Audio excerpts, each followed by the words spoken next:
Hello बच्चों, let's read the question. Question कह रहे हैं कि जो वेपर प्रेशर है प्योर बेंजीन एंड टॉलिन का एट अ पर्टिकुलर टेम्परेचर वो 100 mm एंड 50 mm है रिस्पेक्टिवली, राइट।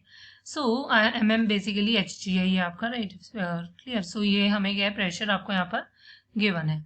नेक्स्ट आपको यहाँ पर क्या बोला गया है कि जो मोल फ्रैक्शन है बेसिकली बेंजीन का in vapour phase in contact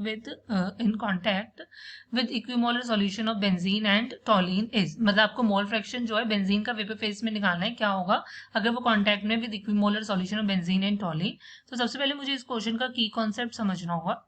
so देखो, क्योंकि मुझे मोल फ्रैक्शन जो है वो आपका कंपोनेंट बेंजीन का बेसिकली मुझे क्या निकालना है in your vapour phase, right. So मुझे सबसे पहले यहाँ पर आपको मोल फ्रैक्शन बेसिकली क्या होता है कि मोल फ्रैक्शन का फॉर्मूला क्या होता है वेपर फेज में, ये आपको बताना चाहिए।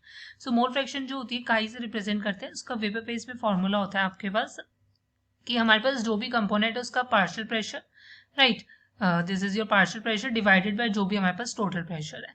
सो अब पार्शियल प्रेशर तो आप निकाल सकते हो राउल्ट्स लॉ से। वो कहता है कि जो भी प्योर का पार्शियल प्रेशर है मल्टीप्लाई बाय आपका क्या है मोल फ्रैक्शन कर दीजिए, राइट। मल्टीप्लाई बाय आप क्या कर दीजिए, मोल फ्रैक्शन कर दीजिए उसके कंपोनेंट के साथ, डिवाइडेड बाय जो भी टोटल का प्रेशर होगा। अब ये टोटल प्रेशर जो है ये आप क्या डाल्टन्स लॉ से निकाल सकते हो, फाइन। सो अब देखो हम क्या करेंगे इस क्वेश्चन को करने के लिए। मेरे को पता है कि मेरे पास जो पी टोटल होगा वो आपका बेसिकली क्या होगा, पी टोटल मतलब पी टी पी, ये आपका पी टोटल है, फाइन। सो क्या होगा, दो कंपोनेंट्स है बेंजीन और टॉलिन। सो प्रेशर जो होगा वो आप बेंजीन का ले लोगे प्लस प्रेशर जो होगा वो आप टॉलिन का, फाइन। अब इनका जो प्रेशर है ये आप राउल्ट्स लॉ से निकाल सकते हो, मतलब P naught of B into उसका mole fraction plus P naught of T into mole fraction of T. अब क्या होगा कि मुझे प्योर के वेपर प्रेशर तो गिवन है कि बेंजीन का 100 है और उसका 50 है।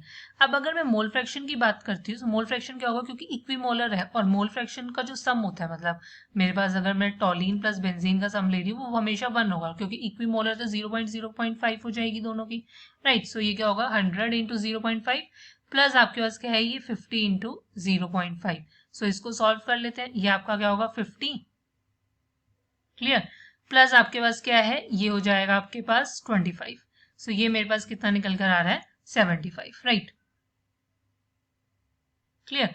अब मैं फर्दर क्या करूंगी, तो मेरे पास ये 75 mm Hg आ गया पी टोटल। तो ये तो मेरे पास पी टोटल आया, मुझे अब क्या करना है, मुझे मोल फ्रैक्शन अगर मैं यहाँ पे बात कर रही हूँ मुझे बेंजीन की निकालनी है।